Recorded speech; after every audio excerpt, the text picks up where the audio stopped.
This is Micornus Phokane, the leader and the founder of Church Governance Solutions. We are wrapping up this great topic. We're speaking about qualities of healthy Christians, and we want to speak about healthy Christians. And I know there are many people, every one of us, claim to be matured. All of us, we claim to be healthy Christians, and everyone become naive and say they are healthy Christians. But we are speaking about these qualities so that you can actually judge yourself without anybody judging you, without anybody putting you on the scale and weighing on you. I want to emphasize that you need to listen to these qualities of a healthy Christian and know who a healthy Christian is like. What are the qualities of healthy Christians? What makes a healthy Christian? So that you can actually shape yourself to be in line with that, so that you become what we call a healthy Christian as well. The first quality that I want to tackle today is healthy Christians are engaging themselves in fastings and waiting upon the Lord. They're able to engage in fastings and wait upon the Lord. And I cannot emphasize this enough as well, because healthy Christians should know that fasting should be their portion. Fasting should be part of their lives. So this is very important.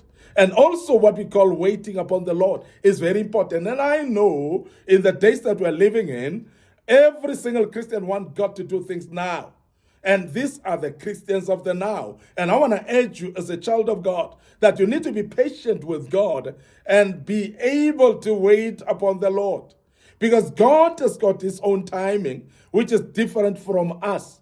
So therefore, our mind are not like the mind of God.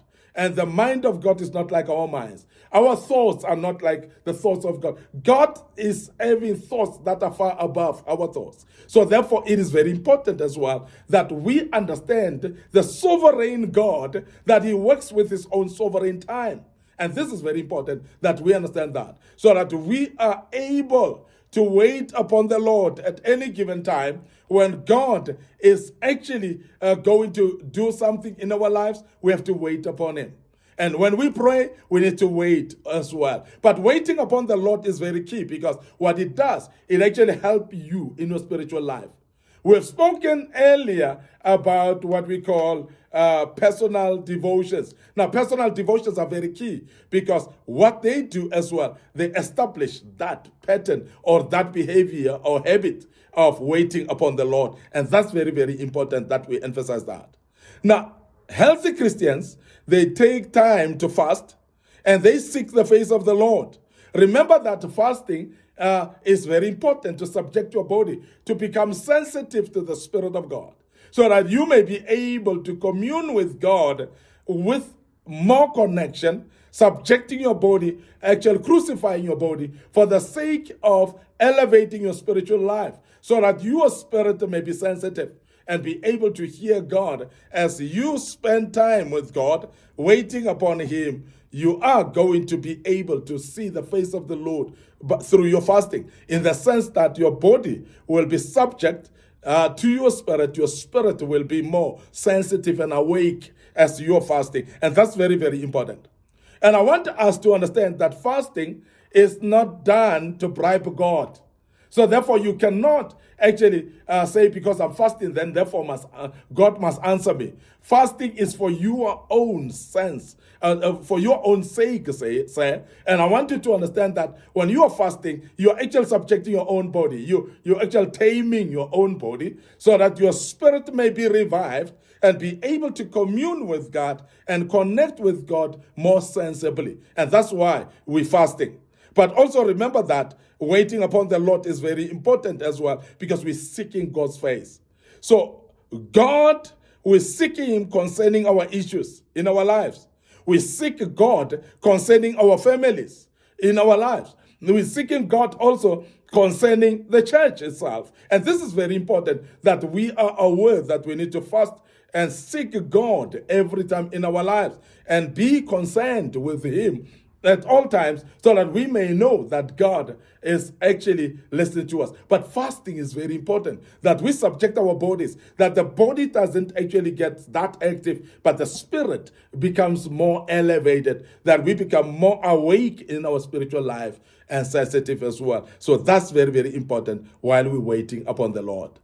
The second quality of healthy Christians is mission, to be mission-minded. To be mission-minded. And I've said earlier that when we speak about mission-minded, of course, I will start by the local church.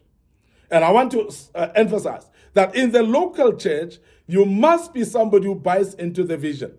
And when you buy into the vision of the local church, because that's the place where God has planted you. When God plants you in a local church, the reason is because God wants you to become mission-minded, to drive his mission. And the local church becomes, therefore, a platform whereby the mission of God can be driven. And I want to emphasize that, because many of us are ignoring the fact that we need to be in a local church. And that is why sometimes we become less mission-minded, because we are not fellowshipping at all. And we are not in a local church whereby we find it as a vehicle that will be actually driving the mission of God in us. So when you are mission-minded, you need to be in a fellowship so that you can find a platform that you can deliver or drive that mission. Be mission-minded. And that's the Christians that are healthy. Now, Christians that are healthy, they get involved in home or foreign missions as well. Because a home mission may mean that the same community where you are, you could be doing door to door and preaching the gospel to your own neighbors. We're talking about a mission of preaching to your own colleagues wherever you are. We're speaking about doing community work within where you are. And that's a local or a home mission that you might be involved in. There are some of you who are having gifts of love towards people, and your whole community is actually looking forward to that, so that you can be able to take care of them. There are some of you who have got a mission of taking care of orphans. Some of you are having a mission of taking care of widows and widowers, for instance. And you are actually called in that mission. So be mission-minded to an extent that you are able to articulate this calling that is within you and have a platform of delivering that mission.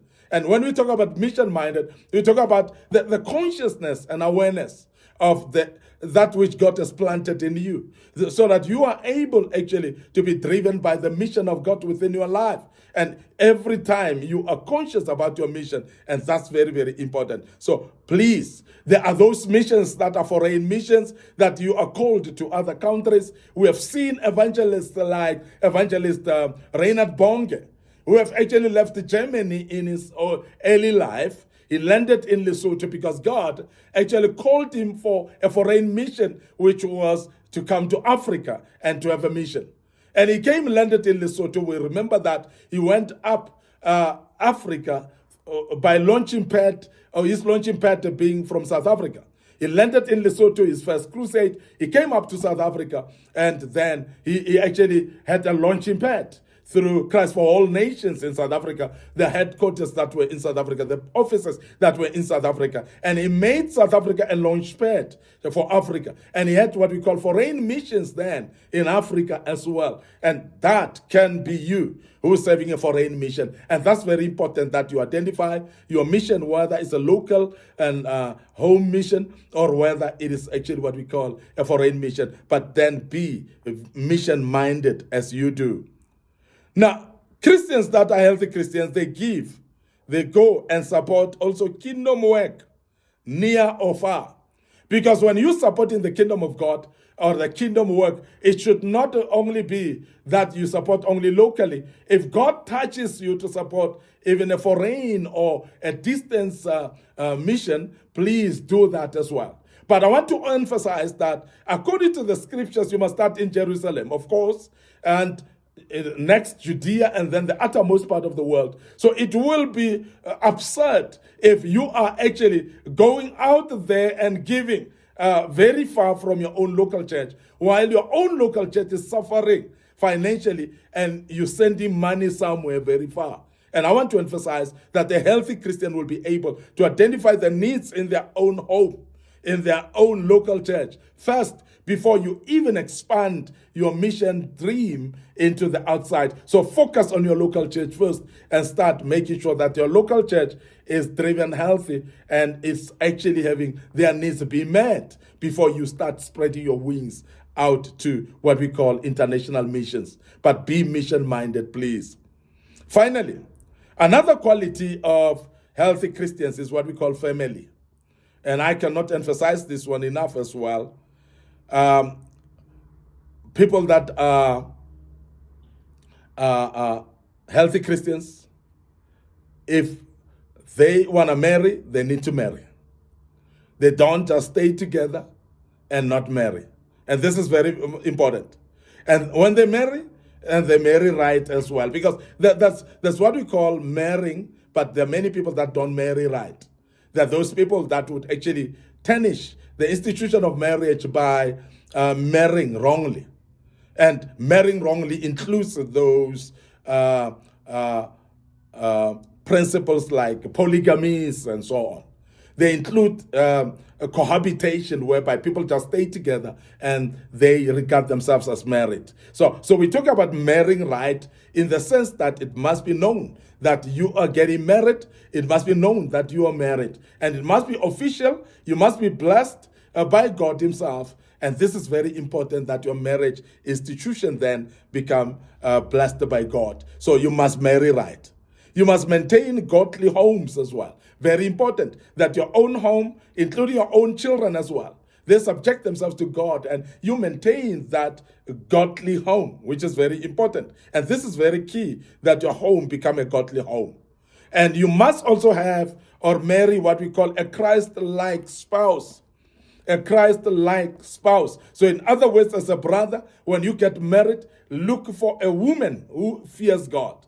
When you are a sister, you want to get married, look for a man who is fearing God. It must be Christ-like relationship.